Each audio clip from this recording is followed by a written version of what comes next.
Bismillahirrahmanirrahim, saudara sekalian dimanapun berada. Assalamualaikum warahmatullahi wabarakatuh. Berjumpa lagi dengan saya dalam mata kuliah Analisis Informasi Keuangan, di mana pembahasan kita adalah tentang pelaporan dan analisis keuangan. Pada bagian kali ini yang akan saya sampaikan adalah tentang laporan keuangan. Kelak akan ada video learning berikutnya untuk bagian kedua dari bab ini. Saudara sekalian, materi ini saya rujuk dari buku Analisis Laporan Keuangan Subramanyam. Saudara, laporan keuangan merupakan produk yang paling penting dari lingkungan pelaporan keuangan. Informasi dalam laporan keuangan dinilai relatif terhadap kebutuhan informasi dari pengguna dan sumber informasi alternatif seperti data ekonomi, laporan analisis, dan pengungkapan sukarela manajer. Laporan keuangan wajib di setiap negara itu berbeda-beda. Hal tersebut ditentukan oleh standar akuntansi yang dianut oleh sebuah negara. Perbedaan mengenai jenis laporan keuangan wajib ini bisa dipengaruhi oleh banyak faktor. Di antaranya adalah adanya perbedaan kebudayaan, perbedaan sejarah pertumbuhan akuntansi, dan kondisi ekonomi suatu negara. Laporan keuangan wajib merupakan bagian penting dalam proses pelaporan akuntansi suatu entitas bisnis. 3 kategori laporan yang dibahas dalam bab ini adalah laporan keuangan, di mana laporan keuangan disiapkan pada akhir periode untuk melaporkan aktivitas pendanaan dan investasi pada akhir periode dan untuk meringkas aktivitas operasi selama periode sebelumnya. Yang kedua adalah tentang pengumuman laba. Pengumuman laba tersedia untuk para pelaku pasar modal melalui publikasi keuangan seperti di Wall Street Journal di Amerika Serikat. Pengumuman laba memberikan ringkasan informasi penting mengenai posisi keuangan dan kinerja perusahaan, baik untuk periode kuartalan maupun tahunan. Kemudian saudara, tentang laporan wajib lainnya. Di Amerika, perusahaan harus membuat laporan lain yang diwajibkan oleh SEC. Tampilan di sini kita lihat nanti adalah bagaimana meringkas laporan apa saja yang wajib disampaikan oleh perusahaan menurut SEC. Nah, di Amerika, perusahaan harus membuat laporan lain yang diwajibkan oleh SEC. Jadi di sini kita lihat ringkasan ya laporan yang wajib dilaporkan oleh perusahaan menurut SEC, yaitu Securities and Exchange Commission. Adapun laporan tersebut yang pertama bernama Form 10Q. Ya, di sini deskripsinya adalah tentang laporan tahunan, di mana laporan keuangan serta analisis dan diskusi manajemen yang telah diaudit ini merupakan isi penting ya dari perspektif analisisnya. Kemudian yang berikutnya adalah Form 10Q, yaitu tentang laporan kuartalan. Ya, isi penting dan perspektif analisisnya adalah tentang laporan keuangan kuartalan serta analisis dan diskusi manajemen. Kemudian laporan registrasi atau laporan tahunan oleh pihak asing. Ya, di sini berisi rekonsiliasi dari laporan yang menggunakan basis akuntansi selain standar Amerika Serikat menjadi menggunakan GAAP. Kemudian ada laporan saat ini, yaitu laporan yang dibuat 15 hari setelah kejadian berikut, yaitu perubahan dalam pengendalian manajemen, akuisisi atau disposisi aset utama, kebangkrutan atau pengambil alihan, pergantian auditor, pengunduran diri direksi. Kemudian laporan proksi, yaitu rincian dewan direksi, kepemilikan manajemen, remunerasi manajemen, dan opsi saham untuk pegawai. Kemudian saudara adalah prospektus. Laporan yang telah diaudit, informasi mengenai proyek yang diusulkan, atau masalah saham. Saudara sekalian, di sini kita lihat faktor yang memengaruhi laporan keuangan wajib. Jadi faktor yang memengaruhi laporan keuangan wajib kita lihat di sini dari 3 aspek ya. Yang pertama adalah GAAP, yaitu Generally Accepted Accounting Principle, kemudian manajer dan mekanisme pengawasan dan pelaksanaan. Yang pertama, standar pelaporan keuangan tentang GAAP, yaitu merupakan kumpulan standar, pengumuman, pendapat, interpretasi, dan panduan praktik yang dianut oleh negara Amerika Serikat. Ya, jadi GAAP ini adalah prinsip akuntansi berterima umum yang berlaku di Amerika. Penetapan standar akuntansi di Amerika berbeda dengan negara lain, yang mana merupakan tanggung jawab dari pihak swasta bersama dengan profesi akuntan. Berbagai pihak profesi dan badan pengatur seperti Financial Accounting Standard Board atau FASB, kemudian juga ada Securities and Exchange Commission atau SEC, dan American Institute of Certified Public Accountant ya, terlibat dalam penyusunan GAAP ini. Nah, di samping GAAP, publik juga mengenal adanya IFRS, International Financial Reporting Standard. IFRS ini merupakan standar pelaporan keuangan internasional yang dikeluarkan oleh International Accounting Standard Board, ya, yaitu badan perwakilan akuntan dan pihak terkait dari berbagai negara. Saudara, IFRS tidak diaplikasikan di Amerika, sehingga pihak asing yang menawarkan sahamnya di Amerika harus merubah laporannya berdasarkan GAAP. Yang kedua adalah faktor yang memengaruhi laporan keuangan wajib, yaitu manajer. Jadi pihak yang paling bertanggung jawab atas laporan keuangan yang wajar dan akurat itu adalah manajer. Manajer memiliki kontrol utama atas integritas sistem akuntansi dan catatan keuangan yang digunakan untuk membuat laporan keuangan. Penilaian dalam akuntansi itu dapat melibatkan kebebasan manajerial, di mana kebebasan ini meningkatkan nilai ekonomi atas angka akuntansi, karena manajer dapat mengerahkan kecakapannya dalam membuat penilaian dan mengkomunikasikan informasi yang mereka miliki melalui pilihan dan perkiraan akuntansi. Manajer juga dapat memengaruhi laporan keuangan secara tidak langsung melalui pengaruh kolektif mereka dalam proses penetapan standar. Biasanya, manajer akan menolak standar yang mengurangi laba yang dilaporkan, meningkatkan fluktuatif laba, atau mengungkapkan informasi kompetitif mengenai segmen, produk, atau rencana tertentu. Yang ketiga, saudara, yaitu tentang mekanisme pengawasan dan pelaksanaan. Jadi, mekanisme pengawasan dan pelaksanaan ini dapat memastikan keandalan dan integritas laporan keuangan. Beberapa di antaranya misalnya tentang auditor eksternal.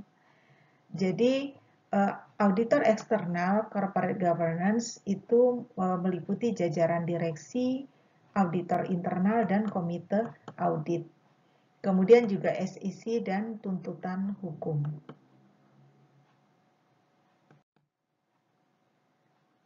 Sumber informasi alternatif. Jadi sumber lain yang bisa mendampingi penggunaan laporan keuangan itu ada informasi ekonomi, industri, dan perusahaan yang digunakan investor dalam memperbarui ramalan perusahaan. Saudara, dampak dari informasi ekonomi berbeda untuk setiap industri dan perusahaan. Jadi tergantung dari sejauh mana laba dan risiko perusahaan terkait dengan berita tersebut. Kemudian pengungkapan sukarela. Jadi pengungkapan sukarela oleh manajer itu merupakan sumber informasi yang semakin penting. Terdapat beberapa motivasi yang mendasari pengungkapan sukarela, yaitu motivasi misalnya menghindari kemungkinan tuntutan hukum, penyesuaian prediksi, dan keinginan untuk mengelola prediksi. Kemudian perantara informasi atau analis. Para analis tidak secara langsung dia terlibat dalam pembuatan keputusan investasi dan kredit. Sebaliknya, tujuan mereka adalah menyajikan informasi yang berguna untuk keputusan tersebut. Output dari para analis ini biasanya berupa ramalan, rekomendasi, dan laporan penelitian. Para analis dianggap melakukan fungsi pengumpulan informasi, interpretasi informasi, analisis prospektif, dan memberikan rekomendasi. Sifat dan tujuan akuntansi keuangan. Jadi saudara, kualitas informasi akuntansi yang diinginkan, ini kita lihat bahwa informasi akuntansi itu seringkali harus menyeimbangkan antara relevan dan andal. Di mana relevan itu merupakan kapasitas informasi untuk memengaruhi suatu keputusan dan merupakan kualitas primer pertama atas informasi keuangan. Implikasinya adalah ketepatan waktu. Sedangkan andal atau reliability ini untuk menjadi andal, informasi harus dapat diverifikasi, disajikan dengan jujur dan sifatnya netral. Jadi tidak memihak kepada salah satu pihak saja. Saudara, prinsip-prinsip akuntansi yang berlaku penting ya. Yang pertama adalah tentang akuntansi akrual. Berdasarkan akuntansi akrual, pendapatan diakui saat dihasilkan dan beban saat terjadi, tanpa memperhatikan penerimaan dan pembayaran kas. Jadi kita ketahui ada cash basis, ada accrual basis. Ya. Nah, saudara, di sini untuk biaya historis dan penilaian wajar. Biaya historis adalah nilai transaksi aktual perusahaan di masa lalu. Kelebihan dari transaksi ini adalah nilai aset yang diperoleh melalui tawar-menawar yang wajar, biasanya objektif. Tetapi nilai aset atau kewajiban kemudian berubah sehingga mengurangi manfaat laporan keuangan, terutama laporan posisi keuangan yang masih menggunakan historical cost. Sehingga kemudian diperkenalkan alternatif lain, yakni konsep penilaian wajar atau fair value, yang merupakan estimasi nilai ekonomis aset atau kewajiban di masa sekarang. Prinsip akuntansi penting lainnya adalah tentang materialitas. Saudara, materialitas merupakan sejauh mana kelalaian mencantumkan atau salah saji informasi akuntansi yang dengan memperhatikan situasi memungkinkan penilaian seseorang yang menggunakan informasi tersebut akan berubah atau terpengaruh. Kemudian saudara, konservatisme ini juga merupakan prinsip akuntansi yang penting, ya. Konservatisme merupakan wujud tindakan yang melaporkan atau mengungkapkan informasi yang sedikit optimis mengenai transaksi atau kejadian yang tidak pasti. Kemudian kita lihat tentang relevansi dan keterbatasan akuntansi. Saudara sekalian, tentang relevansi informasi akuntansi keuangan. Jadi relevansi merupakan aktivitas usaha tidak sempurna dan memiliki keterbatasan. Jadi mudah untuk melihat ketidaksempurnaan, tetapi akuntansi keuangan tetap menjadi satu-satunya sistem yang relevan dan andal untuk mencatat. Keterbatasan informasi laporan keuangan.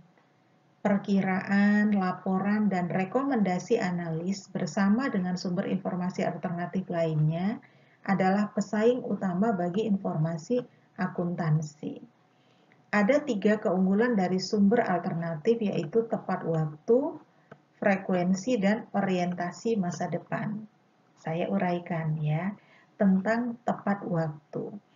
Jadi saudara, laporan keuangan itu biasanya disusun paling sering itu paling tidak kuartalan dan biasanya dipublikasikan 3-6 pekan setelah akhir kuartal.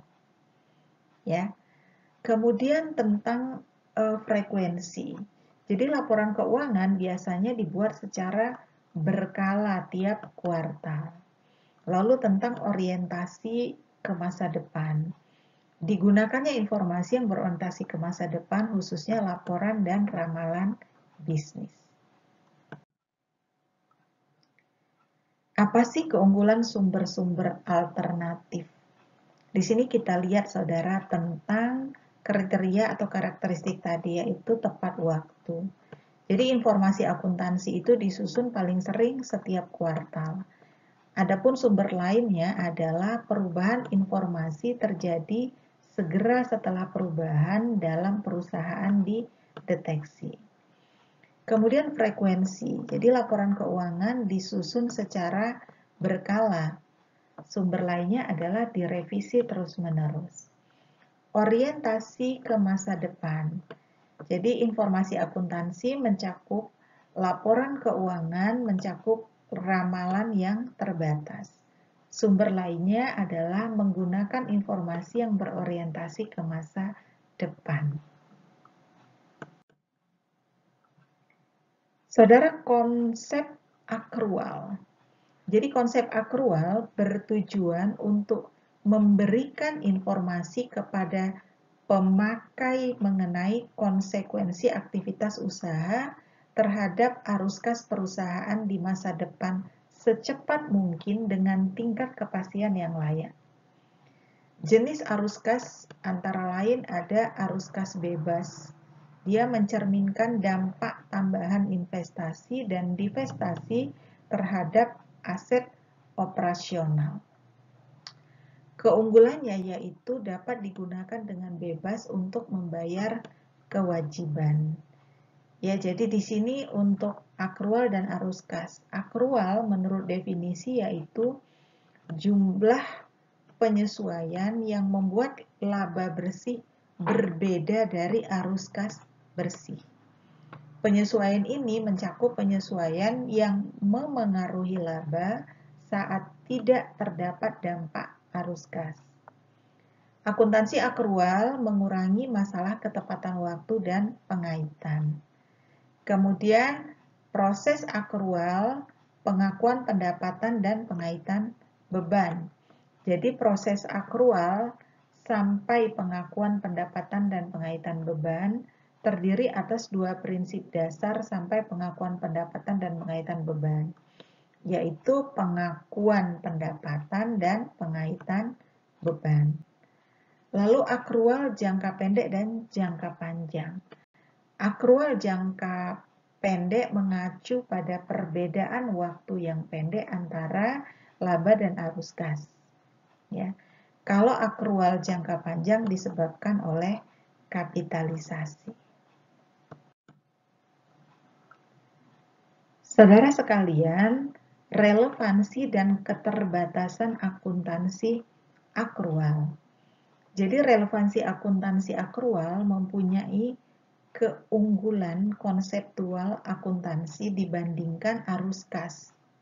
Ya, karena laporan laba rugi berbasis akrual itu dianggap lebih relevan untuk mengukur kapasitas perusahaan dalam menghasilkan kas saat ini dan di masa yang akan datang.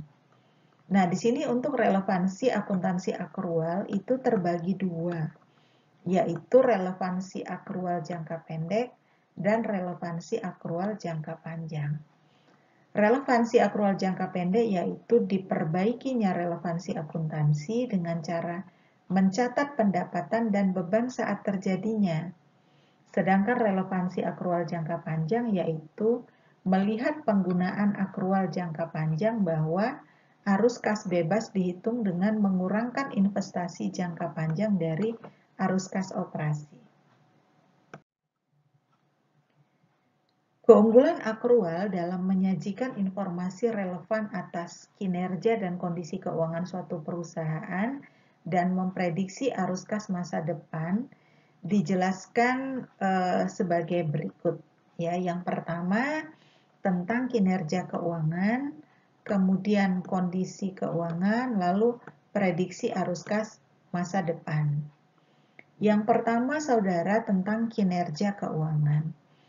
Jadi pengakuan pendapatan dan pengaitan biaya menghasilkan laba yang lebih unggul dibandingkan arus kas untuk mengevaluasi kinerja keuangan. Kondisi keuangan merupakan sistem akuntansi berdasarkan arus kas yang menghasilkan laporan posisi keuangan yang tidak mencerminkan kondisi keuangan perusahaan. Akuntansi akrual menghasilkan akun laporan posisi keuangan yang lebih relevan.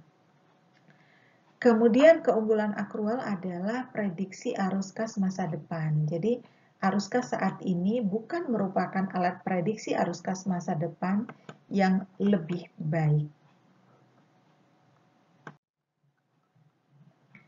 Saudara, ada mitos tentang akrual dan arus kas. Mitos yang pertama, karena nilai perusahaan bergantung pada arus kas masa depan, hanya arus kas kini yang relevan untuk penilaian. Meskipun nilai perusahaan hanya tergantung dari arus kas masa depan, tidak ada alasan untuk mengaitkan arus kas masa kini dengan arus kas masa depan. Mitos yang kedua tentang akrual adalah katanya semua arus kas memiliki nilai relevan. Lalu semua penyesuaian akuntansi akrual tidak relevan dalam hal nilai. Mitos keempat, arus kas tidak dapat dimanipulasi. Mitos kelima, semua laba dimanipulasi. Mitos keenam, tidak mungkin untuk terus-menerus meningkatkan laba untuk jangka waktu yang panjang. Sementara fakta akrual dan arus kas adalah bahwa akuntansi akrual lebih relevan dibandingkan arus kas. Fakta yang kedua, arus kas lebih andal dibandingkan akrual. Fakta yang ketiga, angka akuntansi akrual dapat menyebabkan distorsi akuntansi. Kemudian fakta berikutnya adalah nilai perusahaan dapat ditentukan dengan angka akuntansi akrual. Saudara, laba merupakan ringkasan hasil bersih aktivitas operasi usaha dalam periode tertentu yang dinyatakan dalam istilah keuangan. Di sini kita lihat konsep laba ekonomi. Laba ekonomi biasanya ditentukan dengan cara arus kas ditambah dengan nilai sekarang dari prediksi arus kas masa depan, khususnya direpresentasikan dengan perubahan nilai pasar aset neto bisnis. Laba ekonomi ini mengukur perubahan nilai pemegang saham. Ya, konsep laba ekonomi. Sedangkan laba permanen disebut juga dengan laba berkelanjutan atau laba yang berulang, merupakan rata-rata stabil yang ditaksir dapat diperoleh perusahaan sepanjang umurnya dengan kondisi usaha masa sekarang. Lalu yang terakhir saudara adalah laba operasi. Ya. Jadi laba operasi ini merujuk pada laba yang timbul dari kegiatan operasi perusahaan. Buku teks keuangan sering menganggap pengukuran laba ini sebagai laba usaha bersih setelah pajak. Laba akuntansi atau laba dilaporkan, ditentukan berdasarkan konsep akuntansi akrual. Ya. Meskipun laba akuntansi sangat merefleksikan aspek laba ekonomi maupun laba permanen, namun laba ini bukan merupakan pengukuran laba secara langsung. Jadi laba akuntansi juga mengalami masalah pengukuran, sehingga mengurangi kemampuannya dalam mencerminkan realitas ekonomi. Saudara, laba akuntansi tidak dimaksudkan untuk mengukur laba ekonomi atau laba permanen, melainkan didasarkan pada seperangkat peraturan yang telah berulang selama beberapa periode untuk memfasilitasi beberapa tujuan, bahkan tujuan yang saling bertentangan sekalipun. Beberapa penyebab perbedaan laba akuntansi dengan laba ekonomi, di sini kita lihat ada konsep laba alternatif, kemudian ada biaya historis, ada basic transaksi, konservatisme, dan manajemen laba. Ya.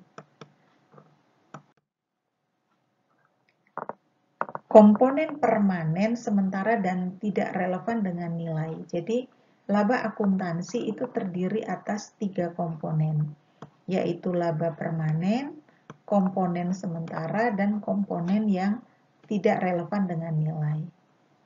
Kemudian penyesuaian laba permanen. Misalnya, seorang analis bisa mengeluarkan keuntungan dari hasil penjualan segmen bisnis utama ketika menentukan komponen permanen dari laba. Penyesuaian laba seperti ini disebut dengan laba inti, ya, oleh analis yang bertugas. Saudara, penyesuaian laba ekonomi. Jadi salah satu cara untuk mendapatkan laba ekonomi adalah dengan menghitung perubahan kekayaan pemegang saham yang bersumber dari sumber bukan pemilik. Kemudian penyesuaian laba operasi. Jadi laba operasi termasuk dalam semua komponen pendapatan dan beban yang relevan dengan usaha operasi perusahaan tanpa menghiraukan apakah komponen tersebut berulang atau tak berulang. Saudara sekalian, demikian yang dapat saya sampaikan pada kesempatan kali ini. Saudara bisa memperdalam materi dengan membaca buku analisis laporan keuangan KR Subramanyam. Saudara, video learning ini baru merupakan bagian pertama dari 2 video learning yang insya Allah akan ada kelanjutannya nanti. Ya, tetap sehat, tetap semangat, tetap giat belajar, jangan lupa berdoa dan beribadah. Sekian, terima kasih. Wassalamualaikum warahmatullahi wabarakatuh.